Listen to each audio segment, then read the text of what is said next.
శ్రీకృష్ణ పరమాత్మ బాల్యలీలలు అత్యంత మధురమైనవి మరియు భక్తిరసంతో నిండినవి.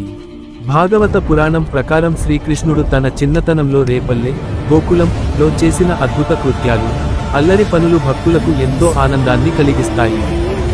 శ్రీకృష్ణ బాల్యలీలలలోని ముఖ్య ఘట్టాలు ఇక్కడ ఉన్నాయి. 1. శ్రీకృష్ణుని జన్మనం మరియు గోకులానికి చేరడం. శ్రావణ మాసం అష్టమి తిథి నాడు కంసుని చెరసాలలో దేవకీ వసుదేవులకు 8వ సంతానంగా కృష్ణుడు జన్మించాడు.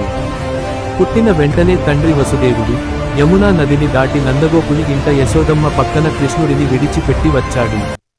2. రాక్షస సంహారం. బాల్య దశలో కంసుడు పంపిన రాక్షసులను కృష్ణుడు ఆటపాటల్లోనే సంహరించాడు. పూతన విషం కలిపిన పాలు ఇచ్చి చంపాలని చూసిన పూతనను ఆమె ప్రాణాలతో సహా పాలు తాగి సంహరించాడు. శకటాసురుడు బండి రూపంలో వచ్చిన రాక్షసుడిని ఒక్క తన్నుతో ముక్కలు చేశాడు. తృణావర్తుడు సుడిగాలి రూపంలో వచ్చిన రాక్షసుడిని ఆకాశంలోనే గొంతు నులిమి చంపాడు. 3. నోటిలో విశ్వరూపం.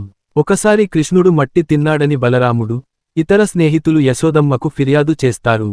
యశోద, నోరు తెరువు అని అడిగినప్పుడు చిన్నారి కృష్ణుడు నోరు తెరిచి ఆమెకు సమస్త బ్రహ్మాండాన్ని, విశ్వరూపం చూపిస్తాడు. దీనిని చూసి యశోద దిగ్భ్రాంతి చెందుతుంది. 4. వెన్న దొంగిలించడం. నవనీత చోరుడు కృష్ణుడికి వెన్న అంటే ప్రాణం. గోపికల ఇళ్లలో దాచిన వెన్నను తన స్నేహితులతో కలిసి దొంగిలించేవాడు. అందుకే ఆయనను నవనీత చోరుడు అని పిలుస్తారు.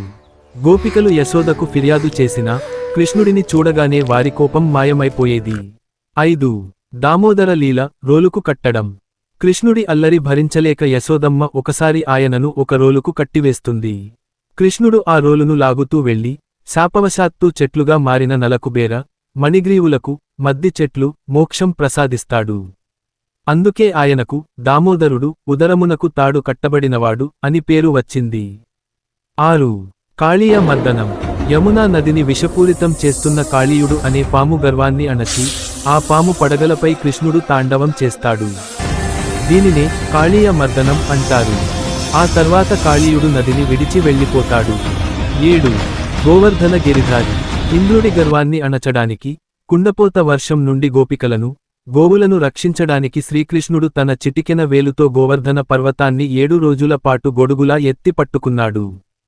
శ్రీకృష్ణుని ఈ బాల్యలీలలు కేవలం అల్లరి పనులు మాత్రమే కావు, ప్రతి లీల వెనుక ఒక లోతైన ఆధ్యాత్మిక అర్థం ఈయు దుష్టశిక్షణ, శిష్టరక్షణ దాగి ఉన్నాయి.